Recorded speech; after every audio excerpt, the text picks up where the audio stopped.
We say Allah. Okay, so that's God to the Muslims. Some say it's not even the God of the Christians and so on. It's just a God. Some even said it's a moon god.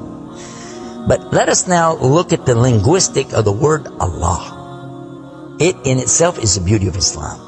Because the word in Arabic doesn't mean God. Just in case you thought it did, it doesn't.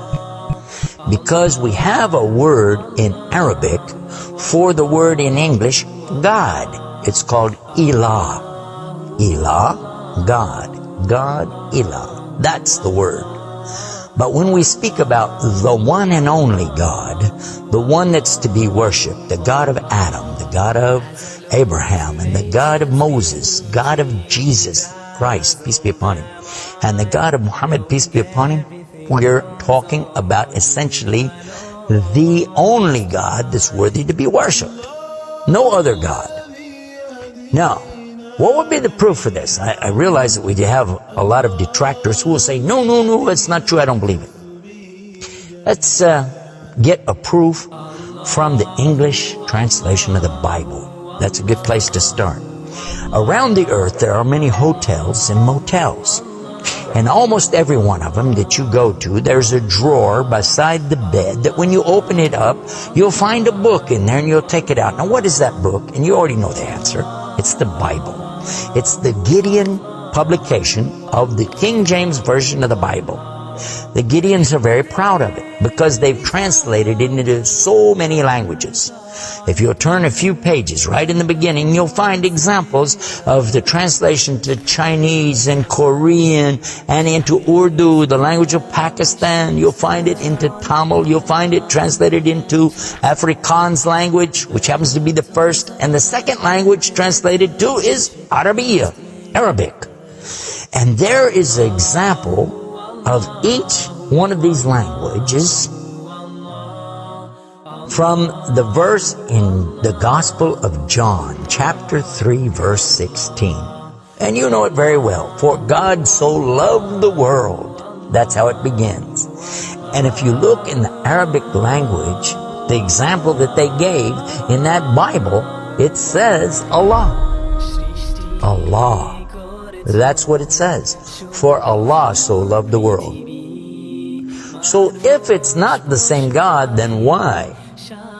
All over the entire earth, everywhere I go, I find this exact same word being used in the Bible of the Christians. Now you might say, what about the Old Testament? Well, just in case you would like to check it out, you can obtain a copy of this from our website. It's called The Beauties of Islam. Let me spell it out for you. It starts with B, beautiesofislam.com. Go there and see for yourself. The example is right there. Page 1 of the book of Genesis, of the very beginning of the Quran. Page 1 has 17 verses.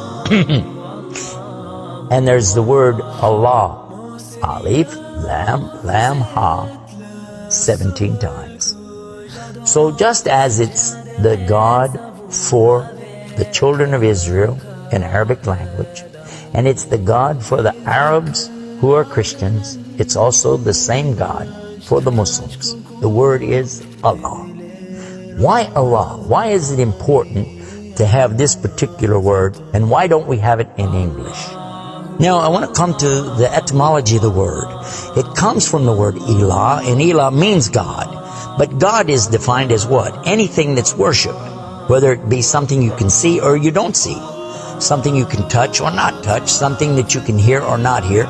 A God could be anything. A God could be a rock, a stick, a stone, a bone. A God could be something that you could make with your hands. A God can be something you could use your imagination for. It could be a human being.